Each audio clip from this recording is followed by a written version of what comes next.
अस्सलाम वालेकुम एवरीवन। उम्मीद करता हूँ आप लोग सब खैरियत से होंगे।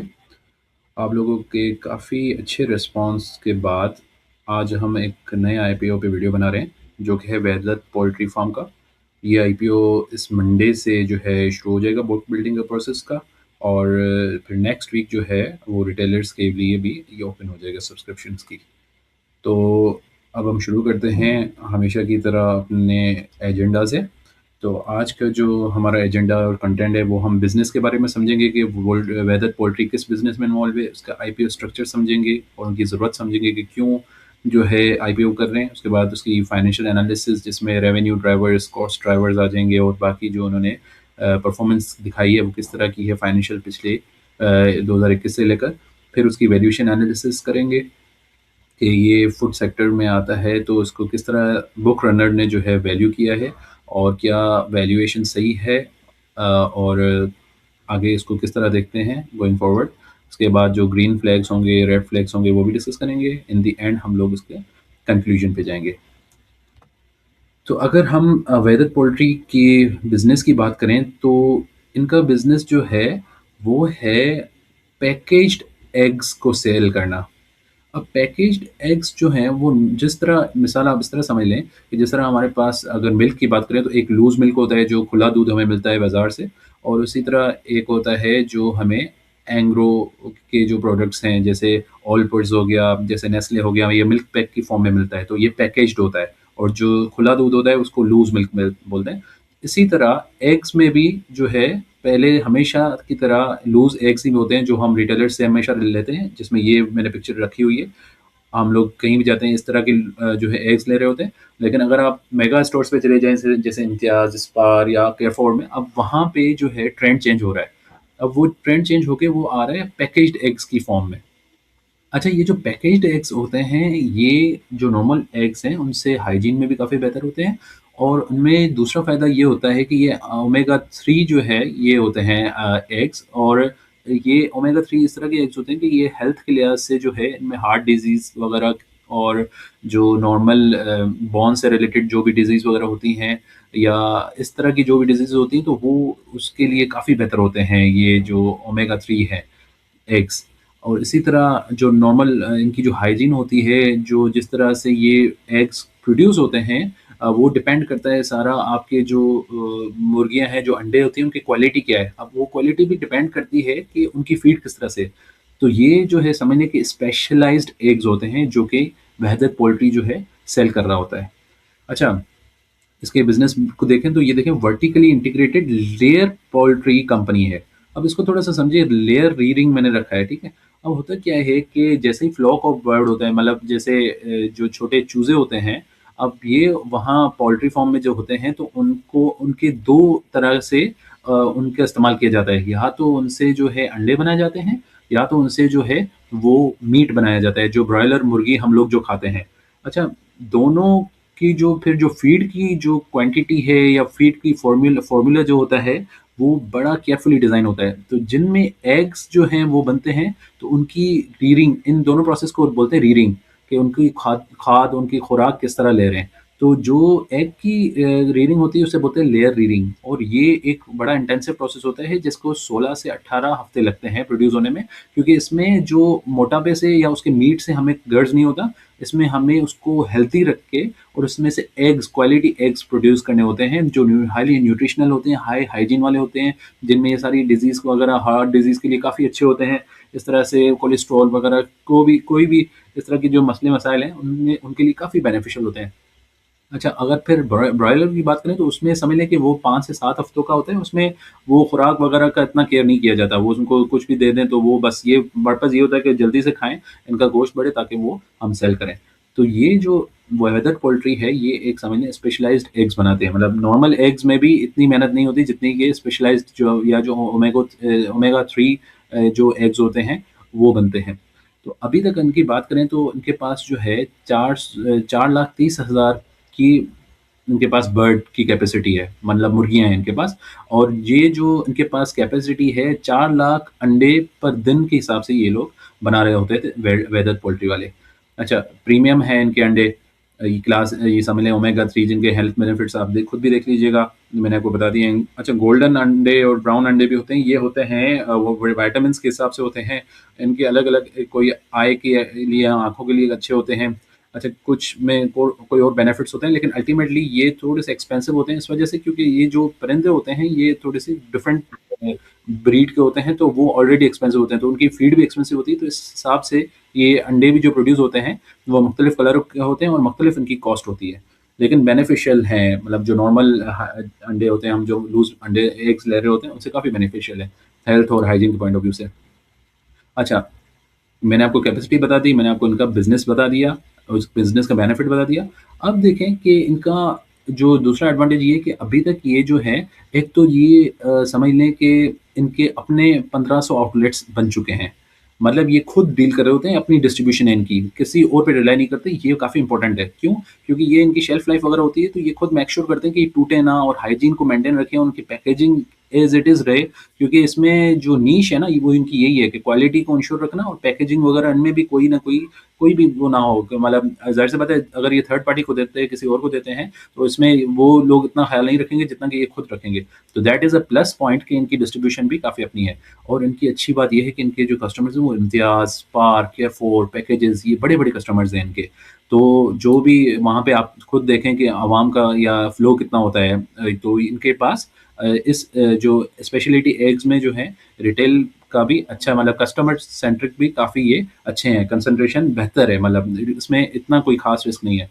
अच्छा, इनकी जो सबसे जो मोट अगर हम कह दें, मोट ये है कि ये मैकडॉनल्ड्स से अप्रूव्ड वेंडर हैं। तो ये एक बड़ी जो है ना क्रेडिबिलिटी है, मतलब ये आप इसकी एक्सपोर्ट्स पे भी देखें तो इसका 4% से अब ये 16% पे जाके पहुँची है इसकी एक्सपोर्ट। तो ये मैकडॉनल्ड का कि जो सर्टिफ़िकेट है ना, वो उसके लिए काफ़ी इम्पोर्टेंट, मतलब काफ़ी इनॉर्मस है। तो ये आगे एक्सपोर्ट करेगा, तो जब किसी भी वेंडर को या किसी कस्टमर को होगा कि ये मैकडॉनल्ड का अप्रूव्ड वेंडर है, तो विदाउट एनी सेकंड थॉट ये उसको समझ लें कि अपने उसमें बिडिंग में शामिल कर लेता है, और वहाँ से इसके अच्छे कस्टमरशिप मिलने के चांसेस होते हैं, मतलब पाकिस्तान से बाहर भी।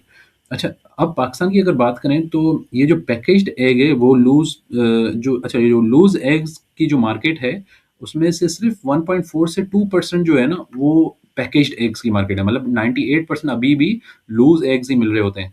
लेकिन ये जो 1.4 से 2% की जो मार्केट है, उसमें से भी 48, मतलब आधा जो हिस्सा है वो इसी का ही है, वहदत पोल्ट्री का है। मतलब इसके अलावा बाकी कंपनीज़ हैं, लेकिन वो छोटी-छोटी हैं। लेकिन इसका मतलब एक मेजर मार्केट शेयर है। अब देखें इसमें जो ग्रोथ का चांस है ना वो बहुत ज़्यादा है। क्यों? क्योंकि ये देखें 1.4% है, अब इसको समझ लें 98% तक का रनवे फॉर ग्रोथ है। तो ये जो है ना, इन्वेस्टर्स देख रहे होते हैं कि एक कंपनी में ग्रोथ का कितना चांस है, तो ये इसकी मार्केट समझ लें बिल्कुल नेसेंट है, उसमें ग्रोथ के बहुत ही ज़्यादा हायर चांसेस हैं। अच्छा, 98% है, और ये देखें ये भी 50% है, तो इसको भी ये अगर एक तरफ यहाँ से ग्रो करे और वहाँ से भी 50% को और मज़ीद ग्रो करे, तो इसके ठीक-ठाक मतलब ग्रोथ में there is no any doubt for regarding this company. अच्छा, अब बात करते हैं आपने इसका थोड़ा-सा बिज़नेस ब्रीफ समझ लिया, अब आ जाते हैं आईपीओ स्ट्रक्चर पे। अच्छा, इस आईपीओ में ये 53.1 मिलियन शेयर्स जो हैं, ये सेल करेंगे पब्लिक को। अच्छा, जिसमें से 50 मिलियन जो है ये फ्रेश इश्यू है, लेकिन ये 3.1 मिलियन जो है वो ऑफर फॉर सेल है। अच्छा, जब भी आईपीओ होता है ना, तो उसमें स्ट्रक्चर में देखा जाता है कि आईपीओ किस वजह से किया जा रहा है, क्या ग्रोथ के लिए किया जा रहा है या कोई अपना स्टेक सेल तो नहीं कर रहा? तो लेकिन फिर देखें तो उसमें एक इनका जो है अपना इनका नावीद अली खान, वो अपना स्टेक सेल करना चाहता है। लेकिन अगर हम देखें तो इसके जो स्टेक है वो समझ लें कि कोई अराउंड 4 टू 6% ही है, तो उतना कोई मैटर नहीं करता। बाकी जो भी आईपीओ की अमाउंट है पब्लिक की, वो उसकी यूटिलाइज़ेशन इसकी ग्रोथ में ही जाएगी। और थोड़ी-सी अमाउंट जो है 4 टू 6% वो सिर्फ़ जो इनका अपना शेयर होल्डर है एक नवीद अली खान, उनके पास जाएगी। तो इट डज़न्ट मैटर, मतलब वैसे, लेकिन अगर आपका कोई भी आईपीओ हो, अगर यहाँ पे 50 मिलियन की जगह यहाँ पे समझ लें कि उल्टा हो जाता, या 25 मिलियन भी होता कि वो कोई शेयर होल्डर एग्ज़िट करना चाहता, वो हमारे पैसों से, पब्लिक के पैसों से, तो वो बिल्कुल ही एक्सेप्टेबल नहीं था। लेकिन ये छोटी-सी अमाउंट एक्सेप्टेबल होती है। लेकिन फिर भी आगे जब भी आप आईपीओ रेज़ करें, एनालाइज़ करें, तो उसमें ये ज़रूर देखा करें कि ऑफर फॉर सेल का कितना एलिमेंट है। क्यों वो शेयर होल्डर सेल करना चाहता है? तो ये 3 मिलियन कोई इतना मैटर नहीं करता, ठीक है? लेकिन आपकी नज़रों में होना चाहिए ये बात, आपके ज़हन में। अच्छा, फ्लोर की बात करें तो ये 12 रुपए से शुरू होगा और जबकि ये 18 रुपीज़ तक जाएगा। तो ये एक स्टैंडर्ड है, प्रीमियम के साथ देखते हैं कि पार्टिसिपेशन किस तरह होती है, किस तरह रिस्पॉन्स मिलता है। बुक बिल्डिंग का इसका प्रोसेस अगले हफ्ते से शुरू होना है, 20-21 अप्रैल को समझ लें कि ये 70% जो वो है इंस्टीट्यूशनल बुक बिल्डिंग वो होगी और उसके बाद अगले हफ्ते, उसके अगले हफ्ते जो है, ये रिटेल पार्टिसिपेशन होगी, जो भी स्ट्राइक प्राइस डिसाइड होती है। स्ट्राइक प्राइस इसकी उसी तरह डिसाइड होगी कि जिसमें बिड्स लगती जाएँगी और वो जो एक सिस्टम होता है बुक बिल्डिंग का उसके अकॉर्डिंग ये जो भी स्ट्राइक प्राइस आखिर में बनती है कि सबसे मैक्सिमम बिड कहाँ जाके ख़त्म होती है, जो लास्ट शेयर वो सेल होगा, तो वो स्ट्राइक प्राइस हो जाती है इसकी। तो ये वहाँ जो है इसकी डिटर्मिनेशन के बाद 28 अप्रैल को जाके 27-28 को हम लोग पार्टिसिपेट कर सकते हैं जो रिटेल हैं। अच्छा, अब यूज़ ऑफ जो प्रोसीड्स है, अब ये इम्पोर्टेंट होता है कि ये कहाँ जो है हमारी मैंने आपको बताया ना कि किस वजह से ये प्रोसीड्स इनको चाहिए। पैसा इनको पब्लिक से चाहिए तो क्यों चाहिए? तो बदले में पब्लिक को पता तो होना चाहिए ना कि मेरा पैसा लगेगा तो कहाँ लगेगा? तो ये जो है अपना पैसा पब्लिक का ये पैस्चराइज़ेशन अब ये पैस्चराइज़ेशन जो है ना ये है लिक्विड एग्स। अब ये क्या है आजकल होरेका मतलब जो होटल्स, कैफ़ेज़ और जो भी मेयोनीज़ वग़ैरह जो बनती है या जो रेस्टोरेंट्स वग़ैरह में जो भी बेकिंग का केक्स वग़ैरह जो बनते हैं, अब वो समझ लें कि ये भी एक उसमें जा रहे हैं। बीएफ एग्रो का आपको पता हो, तो वो सारा का सारा वो पैस्चराइज़ेशन के बिज़नेस में इन्वॉल्व है। तो ये अब उसमें न्यू एंट्री लेने जा रहा है, पैस्चराइज़ेशन लिक्विड एग्स। अब इसमें इंग्लिश जो भी बिस्किट्स मैन्युफैक्चरिंग है, जैसे ईबीएम हो गया, यूनिलीवर काफ़ी प्रोडक्ट्स बेकिंग के बनाता है, बेकरी के बनाता है, कन्फेक्शनरी इसको बोलते हैं प्रोडक्ट्स। उसमें ये पैस्चराइज़ेशन यूज़ हो रहा है, तो उनकी जो प्रोसीड्स की जो मैक्सिमम अमाउंट है, आगे हम डिस्कस करते हैं डिटेल में, तो ये पैस्चराइज़ेशन में जाएगी। उसके बाद ये जो दूसरी अमाउंट है वो फ्लॉक में जाएगी। अब फ्लॉक क्या है? ये नई बर्ड्स जो हैं तकरीबन कोई 1 लाख बर्ड्स जो हैं वो मज़ीद प्रोक्योर करेंगे। इनके पास 4,30,000 ऑलरेडी हैं और 1 लाख ये मज़ीद प्रोक्योर करेंगे। अच्छा, फिर उनके लिए जो भी एक्स्ट्रा वो प्रोक्योर करेंगे उनकी ज़ाहिर-सी बात है वर्किंग कैपिटल उनका खर्चा, इन्वेंटरी, फीड, कॉस्ट ये सारा स्टॉक वगैरह मेंटेन करना होता है तो इनको जो वर्किंग कैपिटल चाहिए होगा, थोड़ा-सा उसमें भी डालेंगे। तो और उसके बाद आखिर में ये क्वालिटी एश्योरेंस प्रोक्योरमेंट मॉडल है, ये मैं आपको आगे डिस्कस करता हूँ कि ये इसमें क्या है, ये वहाँ भी इन्वेस्ट करना चाह रहे हैं। तो इसको डिटेल में आगे डिस्कस करते हैं। तो इसका जो हम देखें यूज़ ऑफ प्रोसीड्स वो टुवर्ड्स ग्रोथ जा रहा है, ठीक है? तो that is another positive thing. तो अभी तक हमने जो भी देखा है, तो उसमें कंपनी में कोई भी खराब चीज़ नज़र नहीं आई, टुवर्ड्स ग्रोथ ही जा रहे हैं और ये अच्छा जा रहे हैं काफ़ी। अब आ जाएँ इसमें देखते हैं इस वाले में कोई हमारे लिए क्या है, कुछ भी ऐसा नहीं है। हाँ, इसमें जो अच्छी बात थी कि ये है कि ये क्या है the company is approaching a capacity ceiling that limits its ability to fully capitalize on this market appetite. That means कि कंपनी अब अपनी कैपेसिटी पे पहुँच चुकी है। तो और इसके प्रोस्पेक्टस आप पढ़ेंगे तो 30% जो है वो अभी भी अनमीट है। मतलब जो इनके कस्टमर्स हैं वो रेडी हैं, लेकिन ये चूँकि इनकी कैपेसिटी सीलिंग पे है तो वो मीट नहीं कर पा रहे। तो that is another positive thing मतलब जो भी ये आगे एक्सपेंशन जा रहे हैं तो उसमें 30% तो इनको डिमांड ढूँढने की ज़रूरत ही नहीं है, वो ऑलरेडी है मौजूद जिनको एड्रेस करना है। बाकी 70% के लिए ये फिर मार्केटिंग और सारी ब्रांडिंग वगैरह करेंगे आगे। एक्सपोर्ट भी उसमें आ जाएगा, हर चीज़ आ जाएगी। तो this is another good thing कि मतलब आपके पास डिमांड है प्रोडक्ट की लेकिन कैपेसिटी की वजह से अवेलेबल नहीं। अब वो कैपेसिटी आएगी मतलब आप लगाएँगे 30% तो आपका माल ऐसे ही बिक जाएगा। तो ये अभी तक positive it is all going very good. अच्छा, अब आईपीओ प्रोसेस पे फर्दर डिटेल में आएँ तो जो इनको पैसे चाहिए 600 मिलियन उसमें से 270 मिलियन ये पैस्चराइज़ेशन पे जाएँगे। पैस्चराइज़ेशन मैंने आपको सारा समझा दिया कि किस तरह जो है पैस्चराइज़ेशन वगैरह होती है। ये मैंने आपको पूरा का पूरा क्लियर कर दिया कि लिक्विड एग्स की मार्केट है और वो सारी की सारी चीज़ें जो हैं ये उसमें मतलब ईबीएम या इंग्लिश बिस्किट्स या जो एफएमसीजी की जो प्रोडक्ट्स हैं उसमें यूज़ होती हैं, बीएफ एग्रो की तरह। और होरेका ये देखें होरेका का टर्म है मतलब होटल्स, रेस्टोरेंट्स और कैफ़ेज़। तो वहाँ पे जो भी बेकिंग के आइटम्स हैं, वहाँ लिक्विड एग्स ये हाइजीनिक तो वहाँ ये जो है अपना ये वहाँ पे यूसेज होती है उनकी, तो वहाँ पे ये सेल करेंगे, ठीक है? इसके बाद इनका जो दूसरा जो यूटिलाइज़ेशन होगी वो फ्लॉक में। अब फ्लॉक का मैंने आपको बताया 4,30,000 इनके पास ऑलरेडी है। ये 1 लाख बर्ड्स और जो है ये 180 मिलियन रुपीज़ वो खर्च करके ये लगाएँगे। तो अगेन ये जो है स्ट्रैटेजिक है। अच्छा इसमें दूसरा फ़ायदा ये है कि ये स्ट्रैटेजिक ग्रीनिंग इसको नाम दे रहे हैं। अब इसकी वजह ये है कि ये एसेट लाइट लीज़िंग मॉडल के तहत जाएँगे। मतलब बजाय इसके कि ये एक नया प्लांट खुद शेड लें और उसपे ये मिलियंस ऑफ रुपीज़ खर्च करें, ये किसी और के शेड को लीज़ पे ले रहे हैं और वो वहाँ पे 1 लाख बर्ड्स वहाँ पे रीयरिंग करवाएँगे। मतलब वहाँ पे उनको पूरी खाद, खुराक वहाँ पे उनका पूरे उसके उसका ख़्याल रखेंगे। बजाय इसके कि एक नया शेड बनाएँ और उसमें फिर ये परिंदे मुर्गियाँ ले आएँ, तो ये एक लीज़ लीज़ पे एक बिल्डिंग लेंगे, जिस पे से जहाँ पे जाके वो उनका, लेकिन जो भी मेंटेनेंस वगैरह होगी, जो भी उनकी खाद, खुराक वगैरह, जो भी हर एक चीज़ जो फ़ीड कर रहे होंगे, वो ये खुद मॉनिटर कर रहे होंगे और खुद ही कर रहे होंगे। तो इसको इन्होंने समझ लें कि सिर्फ़ बर्ड्स लेके और लीज़ पे दे देंगे, जहाँ पे लीज़ पे इन्होंने एरिया ली है, वहाँ पे दे देंगे और वहाँ से जो है इनको समझ लें कि जल्दी से ही इनको रेवेन्यू आना शुरू हो जाएगा। तो that that is another positive thing, ठीक है? इसके बाद अगर बात करें वर्किंग कैपिटल की, तो बाकी जो पैसा है, अब देखिए 270 मिलियन हो गए, उसके बाद 180 मिलियन और हो गए, तो बाकी अब जो 150 मिलियन बचते हैं, अब ये वो लगाएँगे वहदत quality assured model, procurement model में, ठीक है? अब ये क्या है? अब ये इस तरह है कि अब ये कुछ जो अंडे हैं, वो इन्होंने कुछ इनके पास समझ लें कि इनके जेवीज़ की तरह कोई किसी और को आउटसोर्स कर रहे हैं। अब अंडे वो बनाएँगे, प्रोड्यूस करवाएँगे। अब वो जो मेथोडोलॉजी होगी, वो इन्हीं की मेथोडोलॉजी को रेप्लिका करेंगे, ठीक है? वो प्रोड्यूस करके उसी क्वालिटी, उसी हाइजीन का ये प्रोड्यूस करेंगे थर्ड पार्टी, ठीक है? ये को जो कि क्वालिटी एश्योरेंस जिनकी करेंगे वहदत वाले खुद। तो वो करके और उसके बाद फिर इसपे अपना ये ब्रांड का स्टिकर लगा लेंगे। स्टिकर लगा लेंगे और वो मार्केट में सेल कर लेंगे। अब इससे होगा क्या कि इससे ये है कि इनका मार्जिन्स पे थोड़ा-सा इम्पैक्ट तो आएगा, लेकिन ये है कि ये एडिशनल समझ लें कि एक एडेड एडवांटेज, ये सिर्फ़ अपने ब्रांड को इस्तेमाल करके और वहाँ से रेवेन्यू जनरेट करेंगे और उसको समझ लें कि फिर आपस में डिस्ट्रीब्यूट कर लेंगे। तो ये भी इट्स अ गुड थिंग, ठीक है, लेकिन इनको ये देखना होगा कि क्वालिटी एश्योर्ड रहे। और अच्छा, अब जो एडिशनल एक्सपेंस ये करेंगे दूसरों के साथ, जेवीज़ के साथ, तो ज़ाहिर-सी बात है वहाँ पे भी इनको पूरी सपोर्ट उनको देनी होगी, रॉ मटेरियल की, हर एक चीज़ की। और उसमें फिर जो भी फंड्स वगैरह, जो भी लार्ज रॉ मटेरियल इन्वेंटरीज़ को मेंटेन करने में लिए यूज़ होंगे, तो ये भी समझ लें कि 150 मिलियन से ही वो करेंगे। ज़ाहिर-सी बात है, जैसे-जैसे इस तरह के बिज़नेसेस इस तरह के होते हैं कि जैसे-जैसे आप ग्रो करते हो, आपकी प्रोडक्ट्स बढ़ती हैं, तो वैसे-वैसे आप जो है ना, वो इसमें समझ लें कि इसमें आपकी वर्किंग कैपिटल की नीड्स बढ़ जाती हैं, आपकी इन्वेंटरी की नीड्स जो हैं, वो आपकी बढ़ जाती हैं।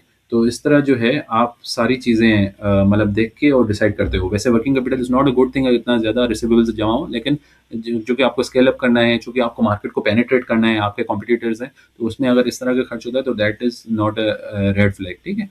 तो अब आप इसको थोड़ा-सा समझते हैं। अभी एक्जिस्टिंग कैपेसिटी की बात करें तो 4,30,000 है, 100% यूटिलाइज़ हो रहा है, ठीक है? पोस्ट एक्सपेंशन पे ये यही रहेगी। क्यों यही रहेगी? क्योंकि ये अब ये लीज़ पे लेंगे, जो 1 लाख बर्ड्स हैं, वो लीज़ पे लेके जाएँगे, ठीक है? और उसके बाद फिर आप देखें कि जो क्वालिटी एश्योरेंस मॉडल है, उसमें से भी ये समझ लें कि अभी 60,000 की है, तो वो 1,40,000, मतलब उसके बाद भी इसको एक्सपेंड करेंगे, तकरीबन 60,000 की कैपेसिटी ये और ज़्यादा बढ़ाएँगे।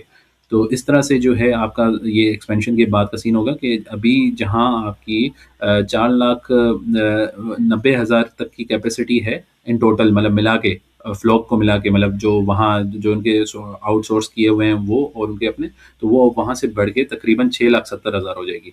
वहाँ यहाँ 60,000 और बढ़ा देंगे ये, और 1 लाख जो है ये जो नया नया फ्लॉक जो लीजिंग पे दे रहे हैं उसके लिए। तो टोटल ये एक्सपेंशन इस तरह हो जाएगी। अच्छा, अब इसके रेवेन्यू ड्राइवर्स की बात करें तो आपको पता है ये पैकेज्ड एग्स जो फ्लॉक से लेकर समझ लें कि शेल्फ तक जाती है, या हम वहाँ वहाँ से इनको रेवेन्यू मिल रहा होता है। अच्छा, उसके बाद एक्सपोर्ट्स देखें तो वो अच्छा एक्सपोर्ट है, ये 16% ऑफ रेवेन्यू है, दैट इज़ वेरी गुड। और ये 4% शुरू हुआ था, दैट मीन्स कि इनका अब वो मोड बनता जा रहा है, मतलब एक्सपोर्ट्स में इनकी अच्छी जो है ब्रांडिंग हो रही है। उसके बाद अगर देखें तो मैकडॉनल्ड्स जो है वो उनका ऑथराइज़्ड वो है, मतलब मैकडॉनल्ड्स के ऑथराइज़्ड हैं, तो ये भी एक ऑलरेडी इनके पास अच्छा मोड है। फिर पैस्चराइज़ेशन जो है एक नया रेवेन्यू सेगमेंट खोल देगा, जो कि सेकंड क्वार्टर होगा 2027 में। उसके बाद उनके इंग्लिश बिस्किट्स, यूनिलीवर सॉरी, होरेका में भी इनके सारे इस्तेमाल होंगे, ये सारी चीज़ें जो भी रिप्रोड्यूस कर रहे होंगे।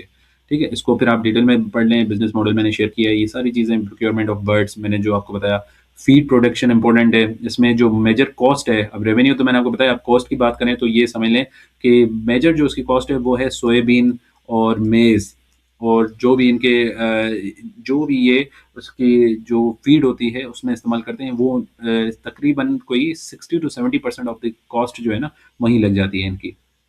तो यहाँ पे मैंने ये इस वजह से दिखाया भी है कि रॉ मटेरियल जो है इनका 69% था, तो अभी भी 63% इनका जो मेजर कॉस्ट है रॉ मटेरियल की है। रॉ मटेरियल जो है हैज़ रिमेन्ड ये 78 to 81% cost of goods sold है, जिसमें से 63% समझ लें कि ये इसकी आ जाती है रॉ मटेरियल की कॉस्ट। रॉ मटेरियल क्या होता है कि ये जो सोयाबीन जो जो खुराक वो दे रहे होते हैं, उस खुराक में मेज़ भी आ जाता है, उस खुराक में जो है वो सारी चीज़ें सोयाबीन भी आ जाते हैं। तो अब इसका उन्होंने क्या किया हुआ है कि कुछ हद तक मेज़ को तो उन्होंने कैप्चर किया हुआ है, 5,000 टन का इनके पास इन्वेंटरी है। लेकिन फिर भी ये कह रहे हैं कि जो वर्किंग कैपिटल का जो उनको नीड है, उसमें से ये कुछ ना कुछ सोयाबीन वगैरह और जो अदर विटामिन्स वगैरह जो होते हैं, इनको चाहिए होते हैं अच्छी फ़ीड के लिए। तो वो उसमें ये वर्किंग कैपिटल जो पैसे रेज़ कर रहे हैं, वहाँ से उसको भी ये कर लेंगे, तकरीबन अरेंज कर लेंगे इन्हीं पैसों से, पब्लिक के पैसों से। तो ठीक है, again there is no any issue. बस आपको ये पता होना चाहिए कि आपकी जो कॉस्ट है सोयाबीन की है, इसकी वजह ये है कि वॉर सिचुएशन है अभी, और वॉर में ये फीड की कॉस्ट काफ़ी बढ़ चुकी है, क्योंकि ये काफ़ी हद तक इम्पोर्ट भी होता है, सोयाबीन वगैरह सारे इम्पोर्ट भी हो रहे होते हैं। तो आपको ये इसकी सिक्लिबिलिटी का पता होना चाहिए। ये कमोडिटाइज्ड बिजनेस है, इसकी मेजर जो कॉस्ट है वो हाईली वोलेटाइल है। तो ये आगे हम डिस्कस करेंगे, क्योंकि आप जब भी इस तरह के जो होते हैं ना, जैसे ये सोयाबीन मील मैंने आपको दिखाया, कैनोला मील, हम लोग अपना प्रोड्यूस नहीं करते। इन्होंने कुछ हद तक मेज़ तो प्रोड्यूस किया है, और मेज़ का इन्होंने अरेंजमेंट किया है, मेज़ लोकली कर लेते हैं, लेकिन बाहर बाकी चीज़ें इम्पोर्ट कर रहे होते हैं। तो आपको ये पता होना चाहिए कि वोलेटिलिटी का, क्योंकि जो वैल्यूएशन है वो अकॉर्डिंगली डिस्काउंट होती है। जितने ज़्यादा रिस्क, उतना ज़्यादा वो फेयर वैल्यू से डिस्काउंट करके हम दे रहे होते हैं। अच्छा, अब फाइनेंशियल एनालिसिस की बात करें, तो हम नेट रेवेन्यू को देखें तो 22% से ग्रो हुआ है। वेरी गुड, एक्सीलेंट, ठीक है। उसके बाद फिर हम ग्रॉस प्रॉफिट देखें तो उसका कैगर भी 23.7% रहा है। Again very good. Operating profit भी 30% प्लस है। नेट प्रॉफिट भी समझ लें कि 40% के राउंड है। ये बड़ा ज़बरदस्त ग्रो हो रहा है। डबल डिजिट ग्रोथ इनकी जो है, हर लिहाज से, हर एक रेवेन्यू भी है और मार्जिन्स भी हैं। तो वैसे तो हो ना, सिर्फ रेवेन्यू हो और मार्जिन्स ना हो तो हम लगेंगे ठीक है वॉल्यूमेट्रिक ग्रोथ कर रहे हैं, लेकिन यहाँ मार्जिन्स के साथ साथ ग्रो हो रहा है, तो दैट मीन्स कि रेवेन्यू भी जो है वो प्राइसिंग कंट्रोल के साथ हो रहा है। तो ये इन्वेस्टर्स को काफ़ी अच्छा लगता है। अगर इस तरह की कोई आपके पास बैलेंस शीट हो तो वो अच्छी, मतलब फाइनेंशियल स्टेटमेंट हो, तो that is considered very good. ठीक है, तो इसमें आपको जो है मार्जिन्स देखें, जो आपके 25 में है एंड हुए हैं, 24%, 11%, फिर 8.7%, और रिटर्न ऑन इक्विटी इज 16%। ठीक है। अब हाफ ईयर जो 2026 का है, वो भी समझ लें 10% तक रिटर्न ऑन इक्विटी दिया है। ये वैल्यूएशन सेक्शन में हम आपको मजीद डिस्कस करेंगे कि जो इसका BF एग्रो के उसके अकॉर्डिंग ये किस तरह है उनके, क्योंकि रिलेटिव वैल्यूएशन हमें हमें पता चल जाएगा कि ये किस तरह वैल्यू किया है इन्होंने। बाकी ये मार्जिन्स और ये फिगर्स काफ़ी अच्छी हैं, तो यहाँ पे एज़ सच कोई रेड फ्लैग नज़र नहीं आया था मुझे। ठीक है, अब रेवेन्यू रो देखें, 1.23 बिलियन से 2.79 बिलियन तक पहुँचे। प्रॉफिट ऑफ टैक्स 3 मिलियन से 242 मिलियन। ग्रॉस मार्जिन्स देखें 17 से 24। वेरी गुड, मतलब आप ग्रोथ देखें ना, हर हर उसमें ग्रोथ है। आप शुरू से 2021 से अभी कंसिडर करें तो ज़बरदस्त है। अच्छा, कैश फ्लोज जो हैं वो समझ लें कि 2024 में जो है इनको पॉजिटिव हुए थे, लेकिन वो भी हमने पढ़ा था तो उन्होंने ये बताया हुआ है कि इन्होंने काफ़ी एक्सपेंशन की थी, तो ज़ाहिर सी बात है एक नया प्रॉपर्टी लगती है, प्रॉपर्टी और नए प्लांट्स वगैरह लगते हैं, तो उसमें तो कैश आउटफ्लो ही होता है ना। तो ये बात उनकी सही है बिल्कुल, इसमें भी कोई मसला नहीं है। ठीक है, तो ग्रीन कैश फ्लो का 2023 तक आप टेंशन ना लें, तो क्योंकि वो अच्छा अच्छी बात ये है कि वो समझ लें कि वो पॉजिटिव भी हो गया है। लेकिन आगे अभी हमें देखना है कि वो पॉजिटिव रहे, या तो अगर अगर वो नेगेटिव हो रहा है तो एटलीस्ट इस तरह से हो कि नेगेटिव में वो आपके पैसे एक्सपेंशन के लिए जा रहे हो, तो वो दैट इज कंसिडर्ड गुड। अच्छा, थोड़ा सा डेट इनका काफ़ी ज़्यादा है, 54%। अगेन 50% वाला भी आधे डेट पे चल रहे हैं इनके एसेट्स जो हैं। तो थोड़ा सा ये मैन्युफैक्चरिंग बिजनेस है, कैपिटल इंटेंसिव है, लेकिन फिर भी इनको डेट को कम करने की ज़रूरत है। तो डेट और जो है समझ लें कि कम तो उन्होंने किए हैं, लेकिन अभी भी 50% से ऊपर है, तो ये इतना अच्छा मतलब नहीं है, थोड़ा सा रेड फ्लैग है इसमें। इनको मैनेज करना होगा आगे चल के, लेकिन ठीक है, इस वक्त हम इग्नोर कर सकते हैं इतने ज़्यादा पॉजिटिव्स देख के। अच्छा, वैल्यूएशन पे अब बात करें। वैल्यूएशन पे देखें, इन्होंने समझ लें जो DCF कैलकुलेट किया है वो 19 रुपीज़ पे किया है। अब मसला ये कि DCF में अजम्पशंस बहुत ज़्यादा हैं। ये वो बिज़नेस है इस टाइम पे जो कि अभी ये एज़्यूम कर रहे हैं कि हर एक चीज़ लग चुकी है। ठीक है, लेकिन BF आग्रो के केस में ये केस था कि वो उन्होंने पेस्चराइज़ेशन प्लांट वगैरह ये सारी चीज़ें लगा ली थी, बस उनको सिर्फ़ स्केल करने के लिए पैसे चाहिए थे। लेकिन यहाँ पे सीन ये है कि यहाँ पे अभी तक कोई भी इस तरह चीज़ें लगी हुई नहीं हैं, इंस्टॉल्ड नहीं है। अब ये लगाएँगे, 2027 के सेकंड क्वार्टर में जाके इनके प्लांट कमीशन होंगे। कुछ चीज़ें इनकी 2026 में होंगी, जैसे बर्ड फ्लू आ गया या इस तरह की जो चीज़ें हैं, वो तो ठीक है, एग्स की प्रोडक्शन। लेकिन जो पेस्चराइज़ेशन है, जिसकी वजह से ये 19 की इन्होंने फिगर निकाली है, जिसमें इन्होंने ठीक-ठाक जो है रेवेन्यू में इंक्रीज़ दिखाया है, आगे चल के 2027 एंड ऑनवर्ड्स, तो उसकी बेसिस पे इन्होंने निकाला है। तो ये 19 रुपीज़ की फिगर आई है, तो लेकिन इसमें रिस्क है बहुत ज़्यादा। रिस्क ये है एग्जीक्यूशन रिस्क, ठीक है, तो इसको थोड़ा सा देख लें। इस वजह से DCF मुझे थोड़ी सी ओवर एस्टिमेटेड लग रही है 19 रुपीज़ पे। लेकिन अगर अगेन ये एज पर प्लान चलता रहा तो ठीक है, 12 रुपीज़ पे अगर इसकी फ्लोर है तो 19 रुपीज़ समझ आ रहा है। लेकिन हमेशा ये करते हैं, बुक रनर करते हैं, थोड़ा सा इसको ओवर वैल्यू कर लेते हैं, कोई इतना टेंशन लेने की बात नहीं है। अच्छा, फ्लोर वैल्यूएशन अगर हम देखें पीई बेसिस पे तो 13.77 है, और प्राइस टू बुक जो है 1.75 है। अब यहाँ मसला है, हमेशा यही मसला आता है, जो भी बुक रनर है वो सही से जो है ना सेक्टर एवरेज को कंसिडर नहीं करता। अब इन्होंने फूड सेक्टर की एवरेज दी है इसको। यार इस फूड सेक्टर में यूनिलीवर है, इस फूड सेक्टर में नेस्ले है। अब आप मुझे बताएं ये कंपनी कहाँ और यूनिलीवर नेस्ले कहाँ, उनके कितने ज़बरदस्त पी होंगे। अब जब वो पी इतने ज़बरदस्त आ जाते हैं तो समझ लें कि वो पूरे सेक्टर की पी को उठा देते हैं।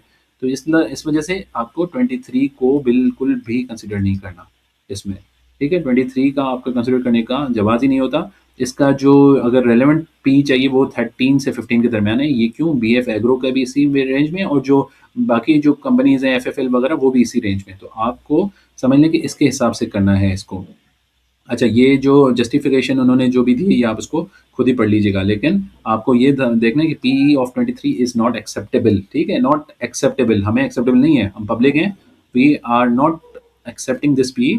हम कौन सा एक्सेप्ट करेंगे, जो उससे बिल्कुल मिले जुले बिजनेसेस होंगे। वो कौन से, BF आग्रो, क्योंकि वो एक के सेगमेंट में वो कितने PE पे चल रहा है, 14 के PE पे, तो हम उससे हम देखेंगे कि कितने डिस्काउंट पे है, ठीक है। अब डिसएग्रीमेंट में यही आ गई चीज़। पीयर्स जो है क्या है, स्ट्रॉन्ग स्टेपल्स हैं, बिजनेसेस हैं, एग ऑपरेटर्स हैं ही नहीं, ये मैंने आपको जो समझाया। फूड मीडिया की बात करें तो बारकात और ऑर्गेनिक मीट भी ठीक है हमने कंसिडर, लेकिन मैंने आपको बताया जैसे BBFL वगैरह इस तरह के आप कंसिडर करें, लेकिन वो नहीं भाई, स्टेब्लिश ब्रांड है, मल्टीनेशनल है, नाम है उनका, आप ऐसे ही लगा के, ठीक है। तो इस वजह से जो है अब ये जो मैंने देखी है कि 12 रुपए से 18 रुपए की है, तो आप ये भी देखें कि एग्जीक्यूशन मैटर करती है। हाँ, अगर एग्जीक्यूट हुआ होता ना कुछ, तो फिर भी समझ आती थी बात, हम ले लेते, हम इसको अच्छी प्राइस पे ले लेते, और उसको नियर कैप भी ले लें क्योंकि रिस्क हमारा कम है। अब लेकिन यहाँ पे एग्जीक्यूशन नहीं है, तो फिर भी आई डाउट कि हम जो है इसको हायर प्राइस पे लें। तो आगे चल के उसको भी डिस्कस करते हैं कि हमें क्या करना चाहिए इसका। अच्छा, ये मैंने PE निकाले हैं, ठीक है। इस PE में सॉरी ये आपको थोड़ा सा ब्लर है, स्क्रीनशॉट लिया हुआ है, लेकिन ये देखें आप, PEs देखें खाली, ये 20 का PE, ये 26 का, ये स्माइल इंडस्ट्रीज 30 का, भाई ये देखें, इसने सारे सेक्टर PE को ना उसको हटा दिया, ये 23 का सेक्टर PE दे दिया। लेकिन आपको देखना है BF आग्रो का, ये है 14 का PE।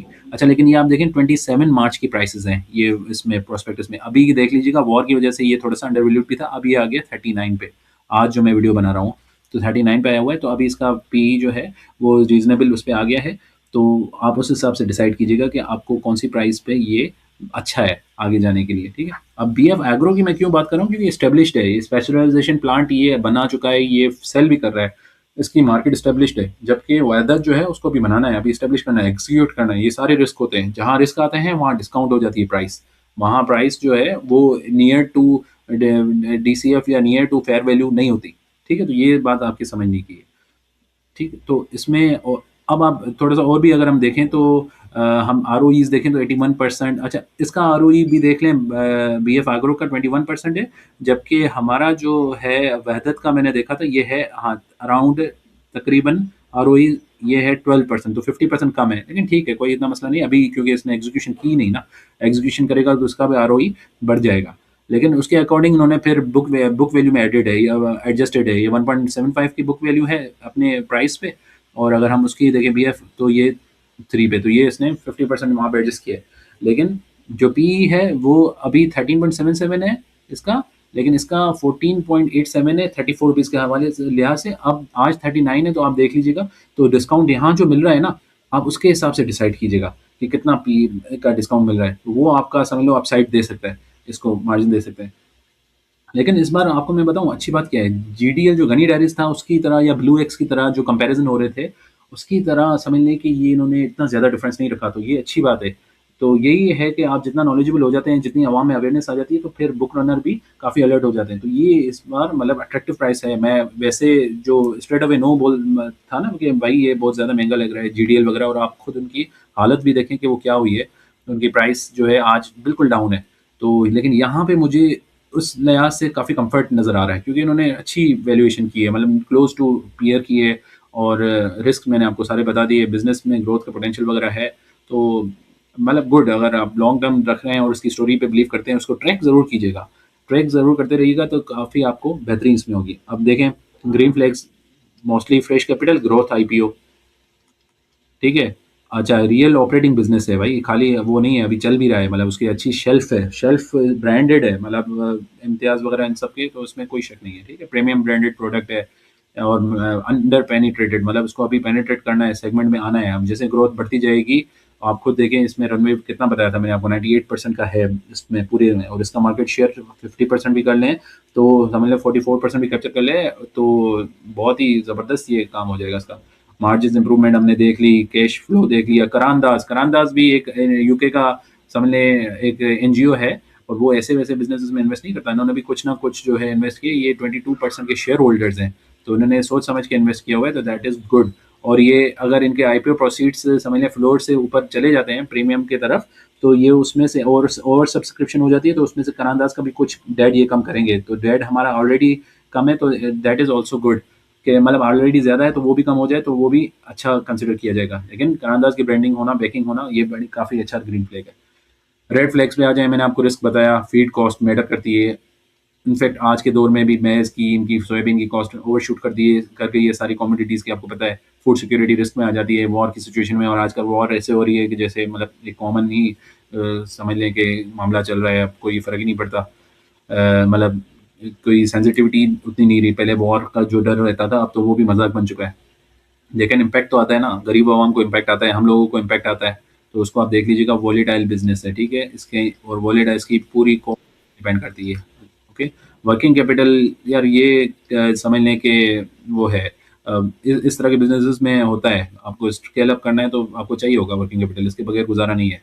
कस्टमर कंसंट्रेशन है, लेकिन इसके अच्छे कस्टमर्स हैं, इम्तियाज़ है, बड़े बड़े कस्टमर्स हैं, कंसंट्रेशन का कोई मसला नहीं है, ये कैप्चर कर लेंगे, इतना कोई मसला नहीं है, ठीक है। अच्छा, पार्ट समझ लें कि ये रेंटेड तो है, लेकिन इट इज़, मैंने आपको उसका भी बताया कि रेंट का मार्जिन कम हो जाते हैं, लेकिन अच्छा है कि भाई आप अप फ्रंट 200 मिलियन खर्च करें, उससे बेहतर है आप रेंट पे ले लें और वहाँ से कमाएं। आप मार्जिन कम कर लें, लेकिन आपको रेवेन्यू तो आना शुरू हो जाएगा ना, ठीक है। प्रेशराइजेशन जो है वो प्रॉमिसिंग तो है, हमें पता है, बीएफ एग्रो को हमने देखा है, लेकिन रिस्क है, एग्जीक्यूशन रिस्क अभी लगा ही नहीं है, लगेगा तो पता चलेगा ना, अब लगने तो दें। तो ये डिस्काउंट उस हिसाब से होती है प्राइसेस, मैंने आपको बताया, ठीक है। अभी तक सिर्फ ग्रोथ पे ही चल रहे हैं, अभी पे आउट पे बात नहीं है, कोई मसला नहीं है, ये इतना कोई इशू नहीं है। अच्छा, कंक्लूजन पे आते हैं।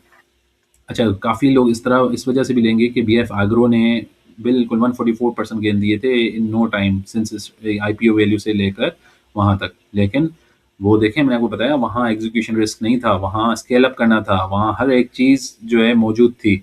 यहाँ पे थोड़ा सा उस मैटर को देखें कि अगर आप सिर्फ इस वजह से ले रहे हैं तो रिस्क है, मतलब अगेन आईपीओ की फ्रेंजी चल रही है, मार्केट बुलिश है, हर एक चीज़ रिस्क को लोग इग्नोर कर देते हैं, वोलेटिलिटी, लेकिन आपके पास गनी डायरीज की भी एग्जांपल है, ये मैंने साइड पे राइट साइड पे ये लगाया है, ये देखें इसके साथ क्या हुआ। तो आपको वो सारी वैल्यूएशन और अपने टाइम पीरियड को देख के डिसाइड करना है, ओके।